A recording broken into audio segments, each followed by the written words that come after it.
মা কি রান্না করছো? আমি আজকে ডিমের ঝোল করছি বাবা। না মা, আজকে ডিমের ঝোল খাবো না, আজ বরং তুমি সেদিনের চিলি একটা করো। চিড়ে খাবি? হ্যাঁ মা। ঠিক আছে বাবা, সেটাই করছি। ডিমটা সেদ্ধ করে নিচ্ছি আর এর মধ্যে সামান্য লবণ দিয়ে দিচ্ছি, তাহলে চোখলাটা তাড়াতাড়ি বেরিয়ে যাবে। ক্যাপসিকাম কেটে নিচ্ছি আর পেঁয়াজটাও কেটে নেবো। পেঁয়াজ, টমেটো, কাঁচা লঙ্কা, আদা, রসুন সব আমি কেটে নিচ্ছি। ডিমগুলোকে দুটুকরো করে কেটে নিচ্ছি। সামান্য একটু করে লবণ আমি এর মধ্যে দিয়ে দিচ্ছি।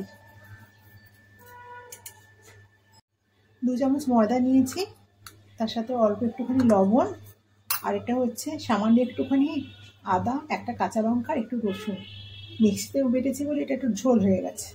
এটার মধ্যে দিয়ে জল দিয়ে ভারী একটা ব্যাটার তৈরি করব। অল্প একটু জল দিলাম,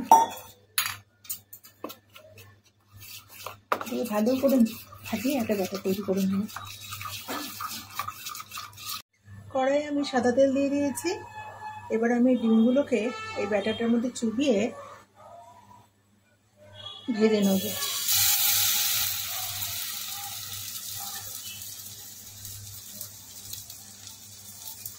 আস্তে আস্তে করে একটা পর একটা সব দিয়ে সব কটাকে আমি ভেজে নেব। ডিমগুলো একটু লাল লাল করে ভেজে নিচ্ছি, একটু ভাজা ভাজা করে নিচ্ছি। ডিমগুলো আমার ভাজা হয়ে গেছে। আমি কড়াই তেলের মধ্যে একটা শুকনো লঙ্কা ফোড়নে দিয়ে দিলাম। শুকনো লঙ্কাটাকে একটু নেড়ে চেড়ে যে লাল হয়ে যাবে, গন্ধ বেরোতে শুরু করবে, একটু নেড়ে চেড়ে নিচ্ছি শুকনো লঙ্কাটাকে। এবার আমি এই তেলের মধ্যে দিয়ে দেবো সামান্য একটু আদা কুচি আর একটু রসুন কুচি। 1 মিনিট মতো সময় নিয়ে আমি এটাকে নেড়ে নেব।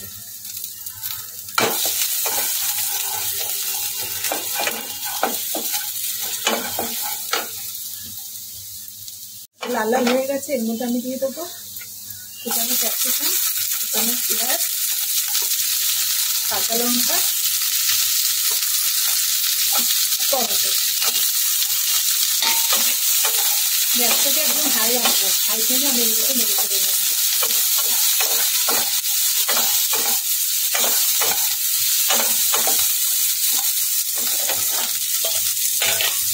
এবার এর মধ্যে আমি দিয়ে দেবো অল্প একটু লবণ। আমি এগুলোকে সস ব্যবহার করবো, সেটা লবণটা একদম কম দেবো।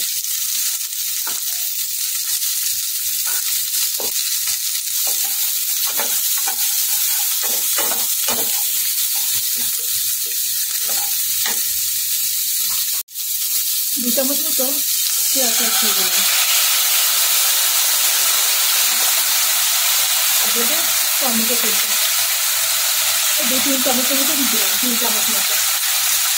এবার দেবো অল্প একটুখানি চিনি। আমার কাছে গুঁড়ো চিনি রয়েছে, তাই আমি গুঁড়ো চিনি দিয়ে দিলাম। একটু ভালো করে ধুয়ে মিশিয়ে নেবো। এবার আমি 1 চামচ কর্নফ্লাওয়ার গুলে নিয়েছি, এই জলটা আমি দিয়ে দিলাম। আমি আর একটুখানি জল দেবো, একটু গ্রেভি হবে এটা। দিয়ে আমি এটাকে ফুটিয়ে নেব। আগে ফুটতে দেবো, ফুটে উঠে গ্রেভিটা ফুটছে। এবার আমি আস্তে আস্তে করে ডিমগুলো সবের মধ্যে দিয়ে দেবো। একে একে ডিমগুলোর মধ্যে সব বসিয়ে দেবো।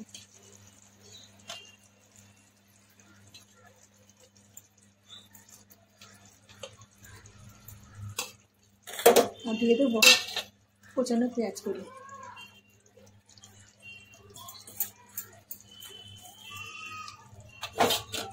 এবার একটুখানি আমি ডিমগুলোর মধ্যে নেড়ে চেড়ে নেবো গ্রেভির সাথে। আমার এগ একদম রেডি। রেসিপিটা কেমন লাগলো অবশ্যই কমেন্টে জানাবেন। আর রেসিপিটা ভালো লেগে থাকলে অবশ্যই চ্যানেলটাকে সাবস্ক্রাইব করবেন এবং একটা লাইক দেবেন।